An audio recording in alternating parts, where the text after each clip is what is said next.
अपने 3 इडियट्स तो डायलॉग है कि जब दोस्त फेल होता है तो दुख होता है, लेकिन जब दोस्त फर्स्ट नंबर आता है तो અને જ્યારે આઈટી કંપની જ્યારે હાયર કરતી હોય ત્યારે એ લોકો નથી જોતા કે તમે આઈટીના ગ્રેજ્યુએટ છો કે તમે એપ્ટિટ્યૂડ જે છે કે એ ચકાસતા હોય છે ને એપ્ટિટ્યૂડ જે છે એ બધા માટે કોમન હોય. ધારો કે કોઈ સ્ટુડન્ટ્સ હવે આપણું જે અમારા સ્ટુડન્ટ્સ ખાસ બધા એન્જિનિયરિંગમાં એડમિશન લેશે તો ઘણા બધા સ્ટુડન્ટ્સનો બહુ મોટો પ્રશ્ન હોય છે કે કઈ બ્રાન્ચમાં એડમિશન લો, કોમ્પ્યુટર લો, આઈટી લો, મિકેનિકલ, સિવિલ, ઈસી, ઇલેક્ટ્રિકલ.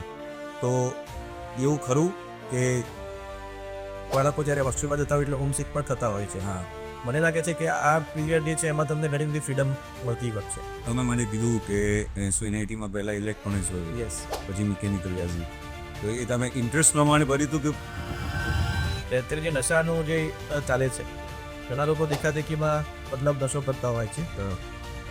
એ મારે अपने 3 इडियट्स तो डायलॉग है कि जब दोस्त फेल होता है तो दुख होता है, लेकिन जब दोस्त फर्स्ट नंबर आता है तो और भी दुख होता है. એ ડાયલોગ આપણને ખબર છે, બટ આ કેસમાં મને પ્રાઉડ ફીલ થાય છે કે મારો સ્કૂલનો મિત્ર જે યુપીએસસી ક્લિયર કરી અને અત્યારે સુરતના કલેક્ટરની પોઝિશન ઉપર છે, તો અત્યારે આપણે 12મા ધોરણનું રિઝલ્ટ આવ્યું છે તો ઘણા બધા લોકોને કદાચ રિઝલ્ટ એવરેજ આવ્યું હશે, બિલો એવરેજ આવ્યું હશે, તો શું આ 12થનું રિઝલ્ટ જે છે એ મેટર કરે છે કે નહીં તમારી લાઈફમાં આપણે આગળ વધવું હોય તો કઈ કઈ વસ્તુનું ધ્યાનમાં રાખવું જોઈએ. એના માટે થઈને આપણે અહીંયા આગળ આવ્યા છીએ અને તેજસ ત્રમાસર જે અત્યારે હાલ સુરતના કલેક્ટરની પોઝિશન ઉપર છે, જે તમને લોકોને 12th પછી શું કરવું જોઈએ એના માટે આપણે ખાસ તમને ગાઈડન્સ આપશે. Welcome Tejas sir. Thank you. તો સર કહેતા શરમ આવે છે અને વખત તો છે તે સર કહેવાની જરૂર નથી. હવે સૌથી પહેલાં કે આ કલેક્ટર બનવાનું ક્યારે છે? હું સ્કૂલમાં હતો, આપણે બંને એક જ સ્કૂલમાં ભણ્યા છીએ એટલે ખ્યાલ છે. આપણી સ્કૂલમાં ઘણા બધા પ્રોગ્રામ થતા હતા અને એ વખતે બી પ્રોગ્રામમાં કલેક્ટર અને એસપીને આપણે બોલાવતા હતા. તો એ વખતે 8મા ધોરણની અંદર એક આવો પ્રોગ્રામ થયો હતો. એ વખત બનાસકાંઠાના કલેક્ટર આવેલા. બરોબર. અને જનરલ નોલેજ પણ મારું એકંદરે થોડું સારું હતું. એટલે અમુક શિક્ષકોએ પણ કીધેલું કે યુપીએસસી કરીને પણ એક છે સંસ્થા કે જે એક્ઝામ લે છે અને કલેક્ટર બનવું તો તમારે એની પરીક્ષા પાસ કરવી પડે. એ વખતે મનમાં બીજ રોપાયા કે આપણે હવે જો નોકરી કરવી હોય સરકારી તો પછી આપણે આઈએએસ બનવું હોય. એ વખતે બીજ રોપાયા. પણ પછી તૈયારી જો કહેવાય સાચી તૈયારી તો કોલેજ વગેરે થોડા બધા બધા મેરી બુક્સ વાંચી, કોલેજ પૂરી કરીને પછી પ્રાઇવેટ કંપનીમાં નોકરી કરીને પછી મેં છોડીને તૈયારી કરી. પણ આમ જે કહેવાય કે મૂળેના બીજ છે એ સ્કૂલમાં રોપાયા. ઓકે. 12મા ધોરણમાં કેટલા ટકા હતા? 12મા ધોરણમાં એક્ઝેક્ટ મને યાદ નથી પણ 12% જેટલા હતા. તો 12માનું રિઝલ્ટ આપણા કરિયરમાં કેટલું મેટર કર્યું? એટલે હું એ જ કહેવા માગું છું કે 2008માં મેં 12મું પાસ કર્યું. લગભગ 18 વર્ષ થઈ ગયા. ઓકે. આજે મને પોતાને જો તમે મને પૂછશો કે તમારા કયા વિષયમાં કેટલા માર્ક્સ હતા મને પોતાને યાદ નથી. એટલે આપણે ઘણી વખત આપણું રિઝલ્ટ આવે એટલે આપણે એવું વિચારતા હોઈએ કે ભાઈ મારું રિઝલ્ટ ઓછું આવ્યું બરોબર, તો મને લોકો શું કહેશે. બરાબર. બટ થોડો સમય જશે ને એટલે તમને પોતાનું રિઝલ્ટ તમને પોતાને જ યાદ નહીં રહો. બરોબર. એટલે એ જે આપણો જે છે કે મુખ્ય ડર આપણને લાગતો હોય છે કે લોકો શું કહેશે. ઓકે. બરાબર છે. પણ આપણે એ નથી જોવાનું. આપણે જોવાનું છે કે તમારી કેપેસિટી કેટલા ટકા લાવવાની હતી. બરોબર. ઘણા છોકરાની 70% કેપેસિટી હોય, 80% હોય, 90%. તમારી કેપેસિટી પ્રમાણે રિઝલ્ટ આવ્યું છે કે નથી આવ્યું તો કે બીજા જોડે કમ્પેર કરશો તો હંમેશા દુઃખી જ થવાના છો. એટલે હું એ નથી માનતો કે તમારું રિઝલ્ટને ટકાવારી જે છે તમારી કેરિયરને ડિફાઇન કરે છે. બરોબર. તમારી જે મહેનત અથવા તો જે તમારી ડેડિકેશન કે તમારી જે અન્ય જે બીજી સ્કિલ્સ કહેવાય એ મને લાગે છે તમારા કેરિયરને ડિફાઇન કરે છે. અને પહેલાના જમાનામાં કદાચ હતું કે 12મા ધોરણના ટકાના આધારે તમને અમુક ચોક્કસ જગ્યામાં તમને એડમિશન મળતું. બરોબર. પણ એ પણ મને લાગે છે કે હવેના જમાનામાં કદાચ એનું પણ એટલું બધું મહત્વ રહ્યું નથી. બરોબર. ને 12મા ધોરણમાં એ ત્રિપુલી આવી, રાઈટ? યસ. એ વખતે આ PIEEEની એક્ઝામ ચાલતી હતી અને અત્યારે જે ડબલઈ એડવાન્સ અને જે ડબલઈ બેઝ થઈ છે એ વખતે આપણે આઈઆઈટી પણ આપી હતી પણ મારું આઈઆઈટી ક્લિયર નહોતું થયું. આઈઆઈટી ક્લિયર થયું નતું તો દુઃખી થયા થયું? થોડું ઘણું દુઃખ થયું હતું. પણ એ વખતે મને ખબર હતી કે એ વખતે ક્ષમતા પણ કદાચ મારી એટલી નહોતી અને એ વખતે આપણી પાસે એટલું એટમોસ્ફિયર બી નહોતું કે આપણે તૈયારી કરી શકીએ. પણ આમ જોવા જઈએ તો 12મા પછી બોલ મારો હતો કે એ વખતે નિરમા કોલેજનું એડમિશન બહુ ટોપમાં ચાલતું અને હવે ઇલેક્ટ્રોનિક્સ બ્રાન્ચ સૌથી ટોપમાં ચાલતી હતી. બરાબર. એટલે એ ટાર્ગેટ તો છે તો 12મામાં કે આપણે નિરમા ઇલેક્ટ્રોનિક્સમાં એડમિશન લેવું જ છે. બરાબર. ટ્રિપલી ક્લિયર થઈ એટલે ખબર પડી કે એસયુનિટીને પણ ભલે છે ને ત્યાં પણ સારી બ્રાન્ચીસ છે. તો એ અમને એસયુનિટીમાં બી મેં ઇલેક્ટ્રોનિક્સ પહેલું ભરેલું અને મળ્યું હતું મિકેનિકલ. બરાબર. એટલે આમ કહેવાય કે અમુક વસ્તુ એવી હોય છે કે આપણે કેરિયરમાં આપણે ઈચ્છ્યું હોય એ આપણને ના મળે પછી આપણને મળતું હોય છે, પછી એમાં જો આપણે સારું કામ કરીએ તો આપણને આગળ રિઝલ્ટ સારું મળતું હોય. હવે તમે મને કીધું કે શું NIT-માં પહેલાં ઇલેક્ટ્રોનિક્સ હોય, યસ. પછી મિકેનિકલ યાઝી, તો એ તમે ઇન્ટરેસ્ટ પ્રમાણે ભર્યું હતું કે પછી ડિમાન્ડ પ્રમાણે ભર્યું? નહીં, એ વખતે ડિમાન્ડ પ્રમાણે ભર્યું હતું. બરોબર. પણ ઇન્ટરેસ્ટ આમાં કેવું હોય છે કે જનરલી આપણને પોતાને બી ખ્યાલ નથી હોતો કે આપણો ઇન્ટરેસ્ટ ખરેખર છે પાછી વખત આપણે એમાં અંદર એન્ટર થઈએ પછી ઘણી વખત આપણને ખ્યાલ આવતો હોય છે.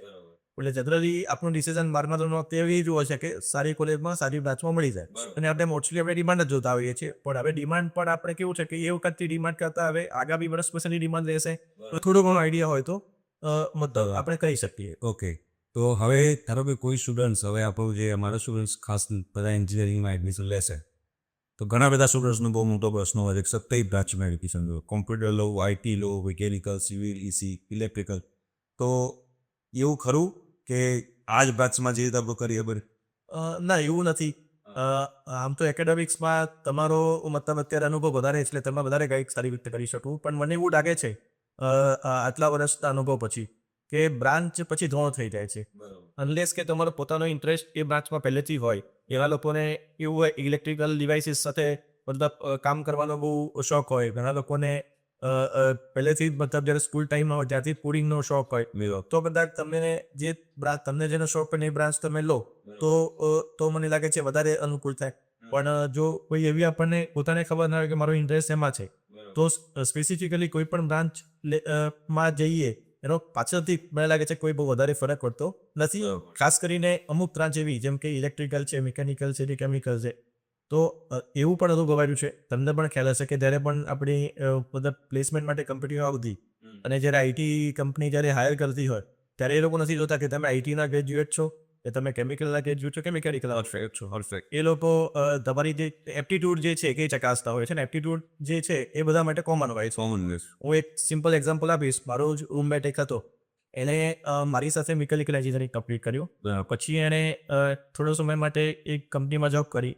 પછી એણે માસ્ટર્સ ડિગ્રી કરી સુધાર એન્જિનિયરિંગમાં IIT બોમ્બેમાંથી. પણ અત્યારે એ IT કંપનીમાં એઝ અ મશીન લર્નિંગના એન્જિનિયર તરીકે કામ કરી રહ્યો છે, અને એનું પેકેજ લગભગ અત્યારે 1 કરોડની આસપાસ વધારે રહેશે. એટલે મિકેનિકલ એન્જિનિયરિંગ કર્યા પછી માસ્ટર્સ ઇન સોલાર એન્જિનિયરિંગ, પછી IT કંપનીમાં એક રૂબેક. યસ. બરોબર. એટલે સ્ટુડન્ટ્સને હું કહેવા માંગીશ કે ભાઈ તમારે જો IT-માં જવું હોય તો ખાલી કોમ્પ્યુટર IT કરીને તમે IT ફિલ્ડમાં તમારું કરિયર બનાવી શકો એવું નથી થતું. કોઈ પણ ફિલ્ડમાંથી તમે તમારું IT કરિયર બનાવી શકો. હું બીજું એક એક્ઝામ્પલ પણ આપીશ. મારી બેચની અંદર એક વિદ્યાર્થી છોકરો હતો, એણે પણ એ was topper in mechanical engineering. એણે પછી માસ્ટર્સ અને MBA ફાઇનાન્સમાં કર્યું અને ઇન્વેસ્ટમેન્ટ બેન્કિંગ તરીકે જોબ કરી. અત્યારે પોતાની એડવાઇઝરી ફર્મ ચલાવી રહ્યો છે, અને એનો પોતાનો 100 કરોડનું અત્યારે AUM જે કહેવાય કે જે આપણે એટલું 100 કરોડનું ફંડ એ પોતે મેનેજ કરી આપે છે. સકલ એટલે કે એ આખું ફિલ્ડ ફાઇનાન્સ ફિલ્ડમાં હતો. બીજો એક ફ્રેન્ડ હતો કે જેણે બીટેકની સાથે સાથે CA કરી, અને નાઉ હી ઇઝ મતલબ taking care of his family business in Surat હાલી. બીટેક પ્લસ CA કર્યું. બીટેક પ્લસ CA, અને અત્યારે સુરતમાં પોતાનો ફેમિલી બિઝનેસ અપાયું છે. એટલે બીટેકથી પણ આમાં કોઈ જેને મિકેનિકલ એન્જિનિયરિંગ કર્યું એનું પણ સાથે એનું કોઈ અત્યારે ટચ નથી. પણ he is leading his family business, અને ફેમિલી બિઝનેસ બહુ સારું કરી રહ્યો છે અત્યારે. હવે મલ્ટિપલ મિસ્ટેક્સ. બીજું ઉદાહરણ આપીશ. એ તમે 12મા ધોરણની વાત કરી. અમારા ગુજરાત કેડરમાં જે તુષાર સુમેરા સર કરીને IAS ઓફિસર છે, જે અત્યારે રાજકોટમાં મ્યુનિસિપલ કમિશનર છે. એમનું તમે 10માની 12માની માર્કશીટ જોશો, 10મામાં એમને ગણિતમાં અને અંગ્રેજીમાં લગભગ 82 માર્ક્સ પણ એમના માન થયા હતા. એ પોતે પણ ઘણી વખત એમને એ વસ્તુ શેર કરેલી છે. અને પોતે પણ એમને પછી આર્ટ્સમાં એમણે કદાચ કોલેજમાં આર્ટ્સ બ્રાન્ચમાં ગણિતમાં કરી. પછી એમને વિદ્યાસહાયક તરીકે જોબ પણ થઈ, શિક્ષક તરીકે. અને પછી UPSCની પરીક્ષા આપીને 2012ની બેચમાં ક્લિયર થયા. નાઉ he was collector of Bharuch, he was collector of Boટાદ, he was municipal commissioner in Junagadh, and he is currently commissioner in Rajkot. એટલે મેં કીધું કે તમે કઈ ફિલ્ડમાંથી તમારે કેટલા ટકા છે, તમે કઈ ફિલ્ડમાંથી મતલબ માસ્ટર્સ કર્યું, કઈ ગ્રેજ્યુએશન કર્યું, પછી તમારી કેરિયર ડિફાઇન થતી નથી. એટલે 12માની માર્કશીટ ખાલી પીસ ઓફ પેપર કહી શકીએ આપણે. એટલે એવું પણ સાવ નથી કે એને છોડી જ દેવું એવું નથી કહેતો કે 12માની એક્ઝામ આવે એટલે આપણે પ્રયત્ન નહીં કરવાનો એવું નથી. આપણે પ્રયત્ન પૂરેપૂરો કરવાનો. તમને પોતાને ખબર હોય કે મારી કેપેસિટી આટલી છે. તમારી જે તૈયારી હોય અથવા તો તમારી જે મતલબ જે કહેવાય કે મહેનત હોય એમાં તમારે ક્યારેય કચાશ નહીં રાખવાનો. આપણે એવું નહીં વિચારવાનું કે ભાઈ 12મું કે કોઈ પણ બ્રાન્ચ આવશે તો એ નહીં હોય તો પણ મતલબ આપણે આગળ વધી શકશું એવું નથી. તમારે મહેનત પૂરેપૂરી કરવાની. મારો કહેવાનો મતલબ છે કે કરબત હવે કરું, ફળની તરફ ચિંતા ના કરો. આપણે મૂળ શું છે કે ફળની ચિંતા કરીએ છીએ અને મહેનત આપણે નથી કરતા, ક્યાં આપણે રેપટાઈ જઈએ છીએ. રિઝલ્ટ વરી મહેનત નહીં કરો. યસ મહેનત કરો રિઝલ્ટની આશા બગી આગળ સુધી નહીં આવે. યસ રિઝલ્ટ આપણે ચોક્કસ ધ્યેય રાખવાનો. એવું નથી કે તમારે ધ્યેય નહીં રાખવાનું. ધ્યેય નહીં રાખો તો તમે એ દિશામાં આગળ પણ નહીં જશો. કોઈ ડાયરેક્શન પણ તમારી પાસે હોવી જોઈએ. પણ હું એવું માનું છું કે તમે જે પણ બ્રાન્ચ તમને મળે તો જે પણ તમારી પાસે જે કાર્ય તમારી સામે હોય અથવા તમારે જે પણ ટાસ્ક કરવાનો હોય તો તમે એમાં પૂરેપૂરી મહેનત કરો. ઘણા લોકો આપણા એન્જિનિયરિંગમાં સાથે સાથે તમે તો જોયું જ હશે કે એન્જિનિયરિંગમાં કોઈ પણ બ્રાન્ચમાં હોય પણ પછી પોતે એને પોતાને અમુક વસ્તુમાં એને ઇન્ટરેસ્ટ જાગે. ઘણા લોકો ઓટોમોબાઈલમાં કોઈને ઇન્ટરેસ્ટ જાગે, કોઈને MBAમાં ઇન્ટરેસ્ટ જાગે, તો એમાં એટલી મહેનત કરે એ ફિલ્ડમાં હું આગળ જઈ. અત્યારે એક ઉદાહરણ આપીશ. એટમબર્ગ કરીને કંપનીનું નામ સાંભળ્યું હશે. એનો જે અત્યારે કો ફાઉન્ડર છે અરિંદમ પોર, he was also my batchmate in college. Okay. અને એ ઇલેક્ટ્રિકલ એન્જિનિયરિંગ એને કરેલું. ઇટ હી વોઝ વેરી મતલબ he was after the college એને ઇન્ટરેસ્ટ આ ફિલ્ડમાં આવ્યો અને એને બહુ મહેનત કરીને અત્યારે એટમબર્ગ ઇઝ વન ઓફ ધ મતલબ પોતામાં બહુ મોટી કંપની અત્યારે છે ઇન્ડિયામાં છે. બરોબર. પછી NIT મિકેનિકલ કરીને શું કર્યું હશે? હા, એટલે આમ કહેવાય જઈએ તો મારો પહેલેથી ગોલ લાગે કીધું કે અમારે PSCCC સર્વિસીસનો ગોલ હતો જ પહેલેથી. પણ એવું પણ નહોતું કે બધું જ બધા ખાલી એની ઉપર જ ફોકસ હતું. એટલે મારું પ્લાનિંગ એવું હતું કે કોલેજમાંથી જે કંપનીમાં પ્લેસમેન્ટ ટાઈમ થાય તો એ કંપનીમાં 2 થી 3 વર્ષ આપણે કામ કરીએ એટલે થોડુંક ફાઇનાન્સ આપણું સદ્ધર થાય. બરોબર. અને પછી આપણે UPSCની તૈયારી માટે મેં વિચાર્યું હતું કે 1 કે 2 વર્ષ હું જોબ છોડીને સતત મતલબ બધું જ છોડીને કમ્પ્લીટલી તૈયારી કરીશ. જો થઈ ગયું તો પછી આગળ કરિયર મતલબ ક્લિયર જ છે. જો નહીં થયું તો પછી બેકઅપમાં પણ મેં ઓપ્શન રાખ્યો હતો કે આ 2 વર્ષ કે 3 વર્ષનું તમારો એક્સપિરિયન્સ જે પ્રાઇવેટ ફીલ્ડમાં થશે સ્ટાવિસ ઉપર કદાચ પાછી નોકરી પણ મળી જાય. એક હું વાત કરીશ જે ઘણા લોકોને ખબર નથી. મેં UPSCનું મેઇન્સનું ડિસેમ્બરમાં મેં એક્ઝામ આપી. પછી મેઇન્સ અને ઇન્ટરવ્યૂ વચ્ચે લગભગ 2-3 મહિનાનો સમયગાળો હોય છે. એ પણ તમે મેઇન્સ ક્લિયર કરો તો મેં તરત જ પછી જાન્યુઆરી મહિનામાં ગેટની એક્ઝામ આવવાની હતી. ગેટની તૈયારી કરી અને ગેટની એક્ઝામ પણ મેં આપી. એટલા માટે કે કદાચ આવા ના થાય તો આપણે ગેટના આધારે કદાચ ફરીથી જો પ્લાન બી. એટલે ઘણા લોકો એવું કહેતા હોય છે કે તમારે પ્લાન બી નહીં રાખવો જોઈએ, તમારે જે પ્લાન છે એને ત્વરવીને રહેવું જોઈએ. પણ હું એવું માનું છું કે આપણે પ્રેક્ટિકલ પણ થવું જોઈએ. યસ, એટલે જે UPSCની એક્ઝામ છે અથવા કોઈ પણ ફોર ધેટ મેટર કોઈ પણ આપણી એન્ટ્રન્સ એક્ઝામ એની અંદર એવું જોવા મળે છે કે આપણી મહેનત તો સારી હોય પણ ઘણી વખત એમાં લક ફેક્ટર પણ કામ કરતું હોય છે. એટલે આપણે મહેનત મેં કીધું કે જ્યારે આપણે એક વસ્તુ ધ્યેય પસંદ કર્યો ત્યારે બધી એનર્જી તમે એમાં આપી દો. પણ માની લો કે કદાચ તમને સફળતા પરિણામ ના મળે તો તમારે એની ચિંતા કર્યા વગર તમારે પછી બીજો તમારો જે પ્લાન બીજો તેમાં તમે કરશો. પ્લેસમેન્ટ કઈ કંપનીમાં થયું? પ્લેસમેન્ટમાં પણ ઇન્ટરેસ્ટિંગ હતું. એ શરૂઆતમાં હું મારું આમ ટોપ 5માં સ્ટુડન્ટ્સમાં હતો. તો ઘણા બધા મારા જે કલીગ્સ હતા એ ઘણી બધી કંપની શરૂઆતમાં આવી પણ એમાં પેકેજ થોડું ઓછું હતું એટલે મેં ખુદે પાર્ટિસિપેટ નહોતો કરી. એટલે ઘણા બધા મારા ફ્રેન્ડ્સનું એમાં પ્લેસમેન્ટ થઈ ગયું. મારું પ્લેસમેન્ટ થતું નહોતું. પણ પછી એક ટાટા હિટાચી કરીને કંપનીનું આવ્યું અને તેનું પેકેજ સારું હતું અને મેં મુંબઈમાં એ લોકોએ મતલબ ટેસ્ટ રાખેલા. તો સવારે ટેસ્ટ રિટન ટેસ્ટ પછી એ જ દિવસે ગ્રુપ ડિસ્કશન અને એ જ દિવસે ઇન્ટરવ્યૂ અને સાથે રિઝલ્ટ આવી ગઈ. તો એ મને હું Tata Hitachi company Tata Hitachi construction machinery company limited જે અત્યારે જમશેદપુરમાં એનું હેડ ઓફિસ છે અને ખડાપુરમાં એનો પ્લાન છે તો ત્યાં મેં પ્લેસમેન્ટ થયું. 2 વર્ષ 2.5 વર્ષ કંઈક આપવો હોય. બરોબર. પછી ઘણા બધા સ્ટુડન્ટ્સ અમને જ્યારે મળતા હોય છે એડમિશનની કાઉન્સિલિંગની અંદર ત્યારે તલબ કોઈ સ્ટુડન્ટનો 85% 85% એટલે હવે એને દીધા હોય છે કે એને સારી એટલે એરલી દિનમાં જેમાં કોમ્પ્યુટર નથી મળતું અને ટાયર 2 કોલેજની અંદર મિકેનિકલ મળે છે. અથવા ટાયર 1 પદમાં મિકેનિકલ મળે છે, ટાયર 2માં કોમ્પ્યુટર IT મળે છે. એટલે ઘણા બધા સ્ટુડન્ટ શું કરી રહ્યા છે કે જસ્ટ બિકોઝ ઓફ બ્રાન્ડ એ એમ કહે છે કે સર મારા 85% છે, મને નિમ્મામાં કોમ્પ્યુટર નથી મળતું, જવું છે મારે કોમ્પ્યુટરમાં પણ નિમ્મા કોમ્પ્યુટર નથી મળતું પણ મારે નિમ્મામાં જ જવું છે તો હું નિમ્મા મિકેનિકલ લઈ ગયો. તો જસ્ટ બિકોઝ ઓફ ટેગ તમારે તમારો ઇન્ટરેસ્ટ છોડી દેવું જોઈએ. આ થોડોક મતલબ જે ક્વેશ્ચન છે એ મતલબ કહેવાય ને કે જે કહું કે બહુ ટ્રિકી ક્વેશ્ચન છે કારણ કે હું પોતે પણ હજુ આનો આન્સર કે સ્વાભાવિક રીતે કે હું અત્યારે પણ આપી શકતો નથી.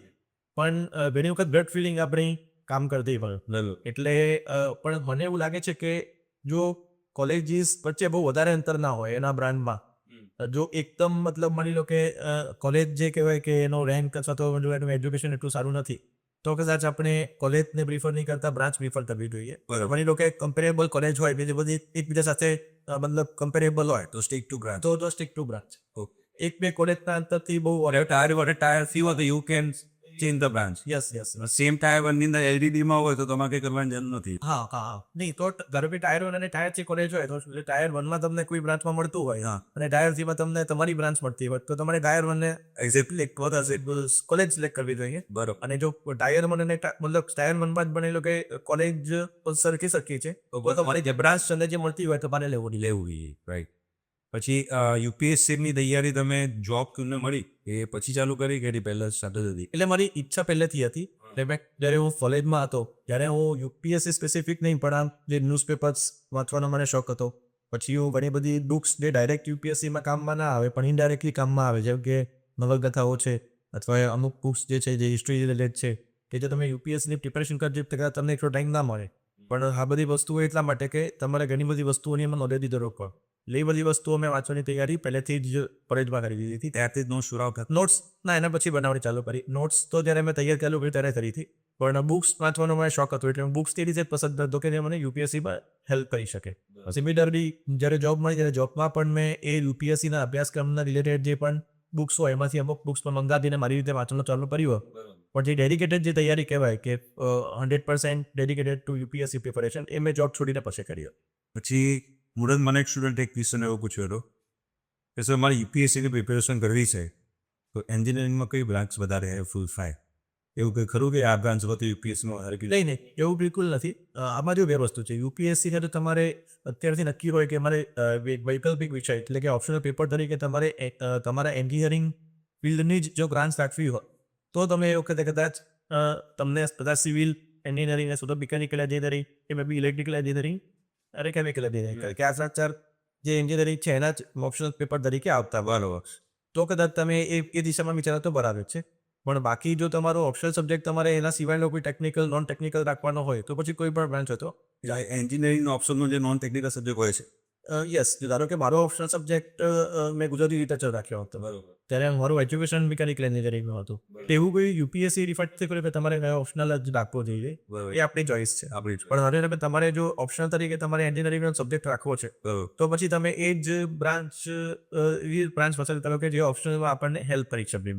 ઘણા બધા વિદ્યાર્થીઓ પણ છે કે જે મેથેમેટિક્સ પણ ઓપ્શન તરીકે રાખતા હોય છે. હવે છેલ્લો એક ક્વેશ્ચન મારે તમને પૂછવો છે કે જે વિદ્યાર્થીઓ જીપીએસસી કરવા માંગે છે અમુક કહેતા તમે ડીવાયએસટી હું છે પીએસઆઈમાં હું છે એમાં મેં યુપીએસસી કરવું હશે તો એઝ અ સિવિલ સર્વન્ટ શું લાઈફ હોય છે અને શું જે લોકો આવવા માગે છે એ લોકો શું ધ્યાનમાં રાખવાનું છે? એટલે આમ જોવા જઈએ તો એક્સપોઝર જે છે બહુ વાઇડ એક્સપોઝર છે.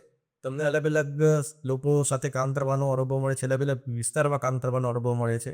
અને જે કહેવાય કે લોકોને જે જરૂરિયાત હોય છે નીચે એ સર્વિસીસ જે આપણે ગવર્મેન્ટ આપે છે ગવર્મેન્ટ સર્વિસીસ આપણે નીચે સુધી કેવી રીતે પહોંચાડી શકીએ એના માટેની જ આખી સિસ્ટમ આપણી બનેલી છે.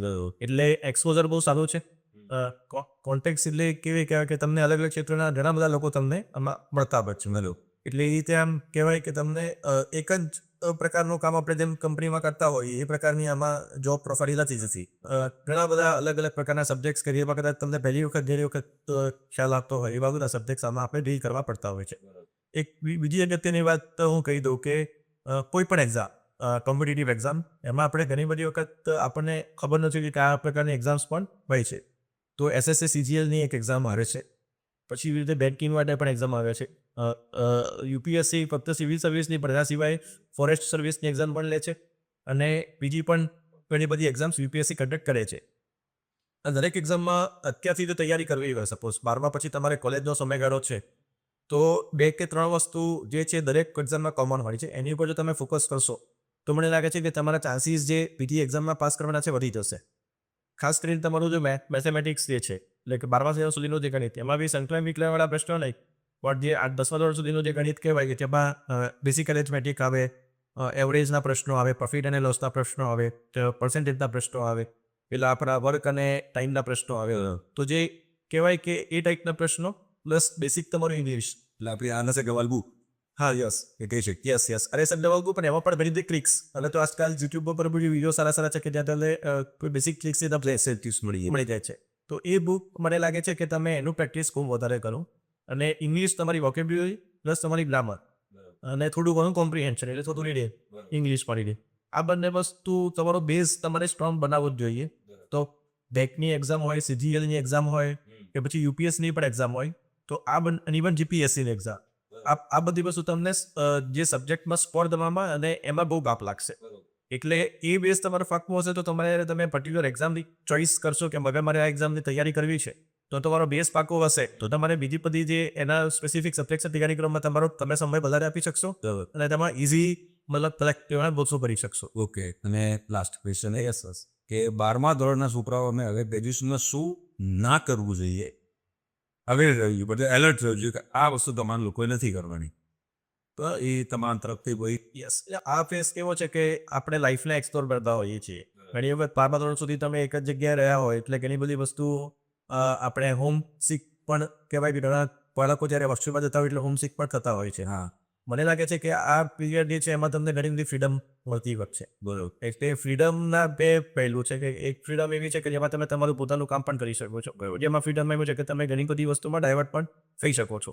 અત્યારે જે નશાનું જે ચાલે છે ઘણા લોકો દેખાદેખીમાં મતલબ નશો કરતા હોય છે. એ મારા હિસાબ મને લાગે છે કે તેનાથી દૂર રહેવું જોઈએ. એ કદાચ તમને ગ્લેમરસ લાગતું હોય પણ એનાથી જે આડઅસર થતી હોય છે તમારા મતલબ શરીર ઉપર અને તમારા મેન્ટલ હેલ્થ ઉપર એનું રિપોર્ટેશન્સ બહુ ખરાબ હોય છે. એટલે એનાથી દૂર રહેવું જોઈએ.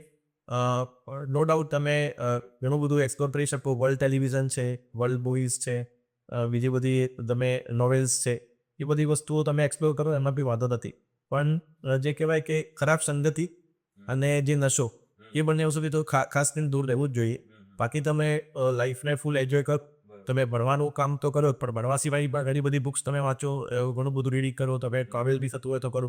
એનાથી એક્સપ્લોરેશનથી તમને ઘણા બધા ઓબ્ઝર્વેશન્સ બી કરવાની મળશે અને રોજ તમે શીખશો. પણ આ બે વસ્તુ મેં જે કીધી કે એનાથી તમારે દૂર રહેવું જોઈએ તો એ તમને આખું અલગ ડાયરેક્શનમાં લીધું. જરૂર. એટલે તમારે શું કરવું જોઈએ અને શું ના કરવું જોઈએ એ બધી વસ્તુ તેજસ સરે આપણને કહી ગયું છે. અને જેવું એમનું 8મા ધોરણથી વિઝન ક્લિયર હતું કે મારે કલેક્ટર બનવું છે, તો એવી રીતે તમારું પણ વિઝન હવે ક્લિયર હોવું જોઈએ કે તમારે શું કરવું છે. અને તમારું શું વિઝન છે કમેન્ટ બોક્સમાં કમેન્ટ જરૂરથી કરજો કે સર મારે આ બનવું છે. Again thank you so much Tejas. મળતા રહીશું, બરોબર છે. આઈ હોપ સો કે તમને મારા પોડકાસ્ટ ગમ્યું હશે. જો ગમ્યું હોય પહેલાં સબસ્ક્રાઈબ કરી દેજો. ઠીક છે, થેન્ક યુ સો મચ.